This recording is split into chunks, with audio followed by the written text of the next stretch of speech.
Hello dear students, BSc part third organic chemistry और अपन उसकी फर्स्ट यूनिट को डिस्कस कर रहे थे और यूनिट का नाम था NMR spectroscopy, nuclear magnetic resonance spectroscopy.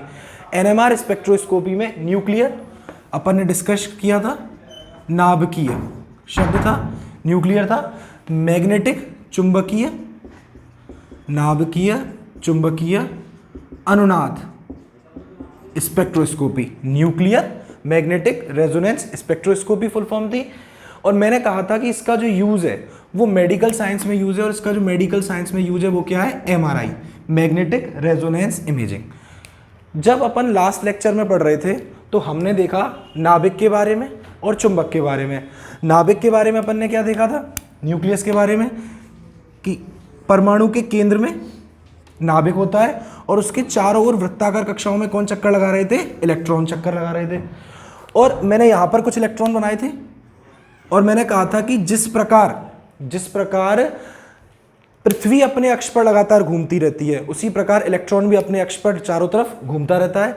और जब भी कोई आवेश घूमता है तो उस आवेश के घूमने के कारण विद्युत क्षेत्र और चुंबकीय क्षेत्र उत्पन्न होते हैं। हमें इलेक्ट्रॉन के बारे में डिस्कशन नहीं करना, हमें किसके बारे में डिस्कशन करना है, नाभिक के बारे में।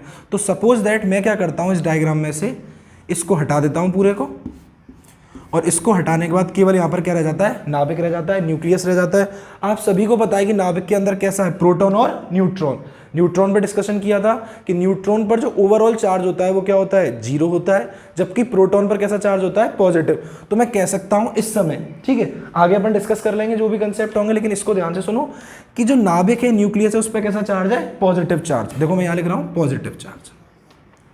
और कल मैंने आपको राइट हैंड थंब रूल लगाना सिखाया था। राइट हैंड थंब रूल क्या कहता है कि जब जिस दिशा में ये घूम रहा है उस दिशा में मैं अगर अपनी सीधे हाथ की उंगलियों को लगाऊं तो जो मेरा अंगूठा है वो हमेशा किसको बताता है, नॉर्थ को बताता है। तो सपोज दैट, ठीक है, मैं सपोज करता हूं कि ये जो न्यूक्लियस है वो इस तरीके से रोटेट कर रहा है, इस तरीके से, देखिए इधर से इधर। तो मैं इस पर राइट हैंड थंब रूल लगाता हूँ। राइट हैंड थंब रूल में इसको इस तरीके से रोटेट हो रहा है। ये देखो मैं अपने सीधे हाथ को, राइट हैंड को इस तरीके से मैं अपनी उंगलियों को रोटेट कर रहा हूँ रोटेशन की डायरेक्शन में। तो जो मेरा अंगूठा है वो किसको बताएगा, नॉर्थ को बताएगा। इसका मतलब यहाँ नॉर्थ है और यहाँ कैसा डायरेक्शन है, साउथ डायरेक्शन, ठीक है। इसका मतलब जब ये छोटा सा नाभिक लगातार घूमता है तो इस नाभिक के लगातार घूमने के कारण जो चुंबकीय क्षेत्र उत्पन्न होता है उसे प्रेरित चुंबकीय क्षेत्र या इंग्लिश में इंड्यूस्ड मैग्नेटिक फील्ड के नाम से जाना जाता है। क्लियर है यहाँ तक की बात। तो अपन ने नाभिक पर डिस्कशन कर लिया। नाभिक के घूर्णन के कारण, नाभिक के रोटेशन के कारण क्या उत्पन्न हो रहा है, चुंबकीय क्षेत्र उत्पन्न हो रहा है, मैग्नेटिक फील्ड उत्पन्न हो रहा है। और मैग्नेटिक फील्ड की डायरेक्शन निकालनी मैंने सीख ली, ऊपर की तरफ नॉर्थ और south, with the help of right hand thumb rule. Next बात करते हैं अनुनाद की, रेजोनेंस की। तो जब मैं लास्ट वीडियो में जब आपको छोड़ के गया था तो हमने पढ़ा था कि अनुनाद क्या है, और अनुनाद के ऊपर मैंने छोटा सा एक आपको स्टोरी सुनाई थी। इसके अलावा मैं आपको बताता हूँ ये रेजोनेंस वो रेजोनेंस नहीं है जो अपन ऑर्गेनिक केमिस्ट्री में पढ़कर आए हैं। वो रेजोनेंस स्थायित्व के या स्टेबिलिटी के बारे में बताता है, जबकि ये थोड़ा सा डिफरेंट है, ये फिजिक्स वाला रेजोनेंस है। ये रेजोनेंस क्या बताता है, देखो सुनो। इस रेजोनेंस का मतलब है कि नहीं दो फ्रीक्वेंसियों का अलग अलग सेम होना, ये फ्रीक्वेंसी एक ये फ्रीक्वेंसी, अगर ये दोनों एक जैसी समान हो जाती हैं तो उनके बीच में जो घटना घटित होती है उसको किस नाम से जाना जाता है, अनुनाद या रेजोनेंस के नाम से जाना जाता है। देखो एक छोटी सी चीज़ आप बचपन से पढ़ते हुए आए होंगे कि जब भी जो आर्मी के सोल्जर्स होते हैं वो परेड करते हैं, पैदल मार्च करते हैं। तो जब वो पैदल मार्च करते हुए ब्रिज के ऊपर से निकलते हैं, जब वो पैदल मार्च करते हुए ब्रिज के ऊपर से निकलते हैं तो उनसे कह दिया जाता है कि अपने कदम तालों को रोक दो। क्यों रोक दो, क्योंकि कदम तालों से बनने वाली फ्रीक्वेंसी और उस ब्रिज के अंदर प्रेजेंट जो मॉलिक्यूल्स हैं उनकी फ्रीक्वेंसी, दोनों फ्रीक्वेंसी सेम हो जाती हैं। और उन फ्रीक्वेंसी के सेम होने से उनके अंदर रेजोनेंस हो जाता है और रेजोनेंस के कारण ब्रिज टूट जाता है। तो वर्ड क्लियर है। यहाँ अनुनाद या रेजोनेंस का मतलब क्या है, ये अनुनाद या रेजोनेंस ऑर्गेनिक केमिस्ट्री से रिलेटेड नहीं है। ये अनुनाद या रेजोनेंस का मतलब है किन्हीं दो फ्रीक्वेंसियों का, किन्हीं दो आवृत्तियों का समान होना। अच्छा, एक और एग्जांपल देके समझाता हूँ मैं आपको। यहाँ पर फ्रीक्वेंसी या अनुनाद का क्या मतलब है। अपन सब ने देखा है कि अपने घरों में पुराने टाइम पे रेडियो यूज होते थे इस तरीके से। ये रेडियो होता था, यहाँ कोने में छोटी सी डिस्प्ले होती थी उसके, जहाँ पर फ्रीक्वेंसीज लिखी रहती थी। इस तरीके से यहाँ दो बटन होते थे, एक बड़े वाला और एक छोटे वाला। एक बटन तो ऑन ऑफ करने वाला होता था और एक बटन जो होता था वो इस फ्रीक्वेंसी को सेट करने वाला होता था। यहाँ इस तरीके से सुई लगी रहती थी। और आजकल अपन FM चलाते हैं तो रेडियो चलाते टाइम क्या होता था कि जैसे मुझे पता चला सपोज दैट 93.5 हर्ट्ज पर क्रिकेट का प्रसारण किया जा रहा है, ठीक है साहब। तो मैं क्या करूंगा, मैं अपने इस एपरेटस को धीरे धीरे सेट करके कहां पर ले आऊंगा, 93.5 पर।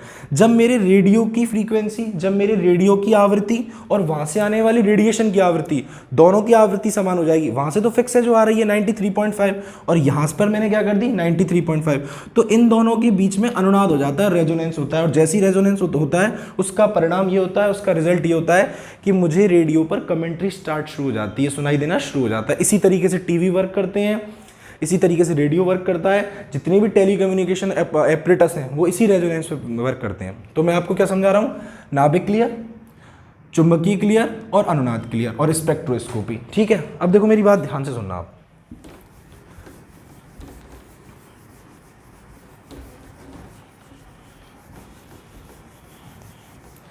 एनएमआर स्पेक्ट्रोस्कोपी चल रही है, और जब अपन सेकेंड ईयर में थे, तो आप सभी ने सेकेंड ईयर में, जब अपन सेकेंड ईयर में थे तो आप सबने सेकेंड ईयर के अंदर मेरे से पढ़ाई करी है, पढ़े हो आप। तो मैंने आपको वहाँ पर सिखाया था कि 3 रेडिएशन होता है, पूरा विद्युत चुंबकीय स्पेक्ट्रम होता है। इस विद्युत चुंबकीय स्पेक्ट्रम के अंतर्गत विभिन्न प्रकार की विकिरणें होती हैं, जो लास्ट ईयर अपन ने डिस्कस कर ली थी, परावैंगनी विकिरण और अवरक्त विकिरणें। उसके आगे वाले क्षेत्र में होती है रेडियो तरंगें, रेडियो वेव्स, ठीक है। तो एनएमआर स्पेक्ट्रोस्कोपी के अंदर किसका उपयोग किया जाता है, रेडियो तरंगों का उपयोग किया जाता है। अब आप मेरी बात को ध्यान से सुनना। देखो, हमने एमआरआई या तो खुद की करवाई होगी कभी, या एमआरआई के बारे में अपन ने सुना होगा। तो एमआरआई के बारे में क्या कहा जाता है कि जब भी कोई पेशेंट एमआरआई कराने जाता है तो उसकी बॉडी पर जो भी मेटल उसने पहन रखा है, जैसे उसने कोई सोने की चेन वगैरह पहन रखी है, तो डॉक्टर कहता है प्लीज़ आप इनको हटा दो, ठीक है। क्यों हटा दो, क्योंकि आपकी बॉडी को एक हाई मैग्नेटिक फील्ड में रखा जाता है। देखो समझने की कोशिश करना, जैसे ये एक मैग्नेट हो गई नॉर्थ पोल, ये दूसरी मैग्नेट हो गई साउथ पोल, ठीक है।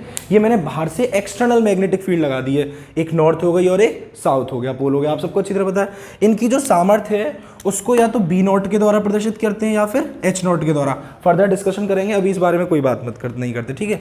एक तरफ नॉर्थ पोल हो गया और एक तरफ कौन सा पोल हो गया, साउथ पोल। और इन दोनों पोल के बीच में, इन दोनों मतलब ध्रुवों के बीच में ह्यूमन बॉडी को रख दिया जाता है, मानव के शरीर को रख दिया जाता है। और उस मानव शरीर के ऊपर कौन सी तरंगें डाली जाती हैं, रेडियो तरंगें डाली जाती हैं। और इस प्रकार मेरी एमआरआई वर्क करती है। नेक्स्ट ध्यान से सुनो, एक फॉर्मूला दे रहा हूं मैं आपको याद करने के लिए, ठीक है। सिंपल सा फॉर्मूला है, चक्रण बहुलता, स्पिन मल्टीप्लिसिटी। अभी तो आप इस फॉर्मूले को याद कर लो, और फॉर्मूला है 2s+1। अभी तो आप केवल इसको याद कर लो। जब मैं आपको इनऑर्गेनिक पढ़ाऊंगा थर्ड ईयर की, ठीक है, प्लस मैं आपको फिजिकल केमिस्ट्री की एक यूनिट पढ़ाऊंगा जिसका नाम है फोटोकेमिस्ट्री, वहां पर मैं आपको इसको बहुत अच्छे से क्लियर कर दूंगा, ठीक है। अभी आप ध्यान रखें, चक्रण बहुलता का फॉर्मूला क्या है, 2s+1। और लेकिन ये जो फॉर्मूला है ना बेटा, ये फॉर्मूला इलेक्ट्रॉन के केस में, लेकिन अपन को यहाँ पर किसकी बात करनी है, न्यूक्लियस की, नाभिक की। तो नाभिक के केस में यही फॉर्मूला हो जाता है 2i+1। क्लियर है यहाँ तक की बात। यहाँ पर क्या है इलेक्ट्रॉन के केस में, 2s+1, जबकि नाभिक के केस में वही सेम फॉर्मूला, s की जगह क्या केवल क्या आ जाता है, i। किसके संदर्भ में, नाभिक या न्यूक्लियस के संदर्भ में। अब मेरी बात सुनना ध्यान से। देखो, अपने सिलेबस में इंट्रोड्यूस हो रहा है पहली बार एनएमआर स्पेक्ट्रोस्कोपी। तो एनएमआर स्पेक्ट्रोस्कोपी के टाइप बहुत सारे हैं, बट डजेंट मैटर, हमें डिस्कशन नहीं करना है। डिस्कशन किस पर करना है, केवल हमारे जो सिलेबस में है वो है 1H1 स्पेक्ट्रोस्कोपी। कौन सी है बेटा, 1H1 स्पेक्ट्रोस्कोपी। और आप सबको पता है हाइड्रोजन है, ये हो गया हाइड्रोजन का नाभिक, ठीक है। और हाइड्रोजन के नाभिक के चारों ओर लगातार कौन घूम रहा है, इलेक्ट्रॉन। एक ही इलेक्ट्रॉन है। जब एक इलेक्ट्रॉन है, एक नेगेटिव चार्ज है, तो अंदर कितने पॉजिटिव चार्ज होंगे, एक ही पॉजिटिव चार्ज होगा। ये हो गया प्रोटॉन, और इसके अंदर कोई भी न्यूट्रॉन उपस्थित नहीं होता। क्लियर है यहाँ तक की बात। केवल एक क्या होता है, प्रोटॉन। तो फिर वही पिछली बार की तरह मैं इसके अंदर से केवल और केवल किसको निकाल लेता हूँ, नाभिक को निकाल लेता हूँ। ये देखिए मेरा जो पूरा डिस्कशन चलेगा इस यूनिट में वो केवल और केवल किस पर चलेगा, 1H1 पर, इसके अलावा कोई नहीं। देखो होने को एनएमआर स्पेक्ट्रोस्कोपी एक बहुत बड़ा पार्ट है। जब आप एमएससी में आओगे, प्रीवियस में आओगे, मेरे पास आओगे, तब मैं आपको फिर से सिखाऊंगा, इसको एक अलग वे में सिखाऊंगा, लेकिन यहाँ पर सिर्फ मैं इसका बेस सिखा रहा हूँ आपको। आप इस बेस को सीखो और 1H1 पर फोकस करो। 1H1 का मतलब है हाइड्रोजन को ले रहा हूँ, ये हाइड्रोजन का नाभिक हो गया। हाइड्रोजन के नाभिक के अंदर कौन कौन प्रेजेंट है, प्रोटॉन प्रेजेंट है, न्यूट्रॉन तो प्रेजेंट है ही नहीं, पर नाभिक के अंदर क्या प्रेजेंट होते हैं, प्रोटॉन और न्यूट्रॉन। तो देखो ये हो गया इस तरीके से और ये हो गया इस तरीके से। जैसे S के लिए मान या तो +½ होता है या फिर -½ होता है, उसी प्रकार से इसके लिए बताऊँ, आगे आने पर डिस्कशन करेंगे। याद रखना यहाँ पर जो I की वैल्यू है वो I की वैल्यू क्या होती है, 1/2। क्लियर है बात, I की वैल्यू क्या होती है, 1/2। I की इस वैल्यू को चक्रण बहुगुणता वाले फॉर्मूले में पुट करता हूँ मैं, क्या आएगा, 2 × 1/2 + 1, 2 से 2 कट जाएगा, 1 + 1 = 2। अर्थात जो हाइड्रोजन का नाभिक है वो चुंबकीय क्षेत्र की उपस्थिति में दो प्रकार के अभिविन्यास, दो प्रकार के ओरिएंटेशन रख सकता है। वीडियो पूरी देखना, बीच में ड्रॉप मत करना, लास्ट में पूरा समझ में आ जाएगा। जैसे ही वीडियो कंप्लीट होगी आपका कंसेप्ट पूरा बिल्टअप हो जाएगा, ठीक है। तो जो हाइड्रोजन है उसके नाभिक के कुल कितने अभिविन्यास हो सकते हैं, 2। वो 2 अभिविन्यास कौन कौन से हो सकते हैं, या तो +½ हो सकता है या फिर कौन सा हो सकता है, -½ क्लियर है यहाँ तक की बात। वापस आते हैं, वापस देखो, ये एक चुंबकीय क्षेत्र कौन सा हो गया, नॉर्थ पोल, ये चुंबकीय क्षेत्र कौन सा हो गया, साउथ पोल। आपको अच्छी तरह से पता है बार मैग्नेट के अंदर ये है नॉर्थ और ये है साउथ। नॉर्थ से रेडिएशन निकलकर कहाँ जाती हैं, साउथ की तरफ जाती हैं। नॉर्थ से रेडिएशन निकलकर कहाँ जाती हैं, साउथ की तरफ जाती हैं। क्लियर है यहाँ तक की बात। आगे सुनो, मेरा नाभिक, मेरा हाइड्रोजन का न्यूक्लियस इस तरीके से यहाँ बीच में रखा हुआ है, इस तरीके से। मेरा हाइड्रोजन का जो नाभिक है वो न्यूक्लियस है वो इस तरीके से रखा हुआ है और इस तरीके से रोटेट कर रहा है। ध्यान से समझना, क्लियर हो जाएगी, यूट्यूब पे फायदा मिलेगा। वीडियो में दिक्कत आए, खत्म होने के बाद दोबारा देखना, पूरा कंसेप्ट बिल्डअप हो जाएगा। अब मैं इस पे क्या लगाऊंगा, आप खुद बताओ। नाभिक है, नाभिक पर पॉजिटिव चार्ज होता है, पॉजिटिव चार्ज पर मैं कौन सा रूल लगाऊंगा, राइट हैंड थंब रूल लगाऊंगा। राइट हैंड थंब रूल लगाऊंगा तो ऊपर की तरफ हो गया, माइंड में क्लियर। ऊपर की तरफ कैसा चार्ज आएगा बेटा, कौन सा पोल आएगा, नॉर्थ पोल, और नीचे की तरफ कौन सा पोल आएगा, साउथ पोल। ठीक है बेटा। अब देखो सुनो, ये नॉर्थ पोल है, ये साउथ पोल है, ये रेडिएशन कहाँ जा रही है, इस तरीके से जा रही हैं।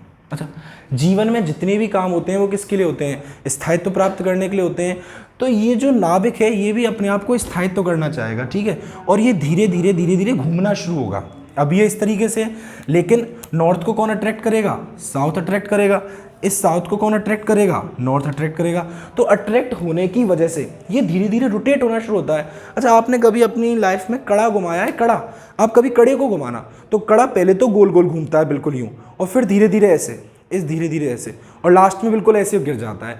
इस प्रकार के मोशन को, इस प्रकार की गति को गायरोस्कोपिक गति कहते हैं। फिर से सुनो मेरी बात को। सबसे बेस्ट एग्जाम्पल अपनी देसी भाषा में, ब्रज भाषा में, अपन जब नुमाइश में जाते हैं तो नुमाइश में अपन ने लट्टू खरीदे होंगे, लट्टू। तो लट्टू को जब घुमाते हैं तो लट्टू स्टार्टिंग में तो बहुत तेज़ी से घूमता है एकदम यूँ, फिर धीरे धीरे उसका पाथ जो है सर्कुलर वो इस तरीके से बड़ा होता चला जाता है और लास्ट में वो यूँ आ जाता है। तो इस प्रकार की मोशन को अपन किस नाम से जानते हैं, गायरोस्कोपिक मोशन। इस टाइम ये इस तरीके से, ऊपर कैप नॉर्थ और नीचे साउथ, तो ये लगातार क्या है, रोटेट होना शुरू होता है इस तरीके से, इस तरीके से, इस तरीके से, ऐसे। और कहाँ जाता है ये, इसका मतलब ये इस तरीके से आ जाता है। देखो, हटाओ से यहाँ से,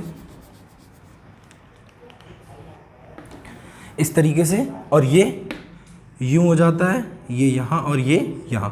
तो इस तरफ तो हो जाता है नॉर्थ और इस तरफ कौन सा हो जाता है, साउथ। ठीक है ना। अर्थात इसकी दिशा यानी कि बाहरी चुंबकीय क्षेत्र की दिशा और प्रेरित चुंबकीय क्षेत्र की दिशा एक दूसरे क्या हो जाती है, साथ साथ हो जाती है। नॉर्थ साउथ के सामने आ जाता है और नॉर्थ साउथ के सामने आ जाता है।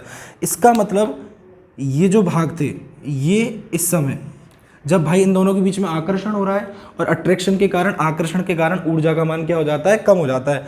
तो जो मेन एनर्जी लेवल से एनर्जी लेवल थोड़ा सा क्या हो जाएगा, कम हो जाएगा। और इस समय जब एनर्जी लेवल कम हो जाएगा तो इसको बोलते हैं +½ +1/2।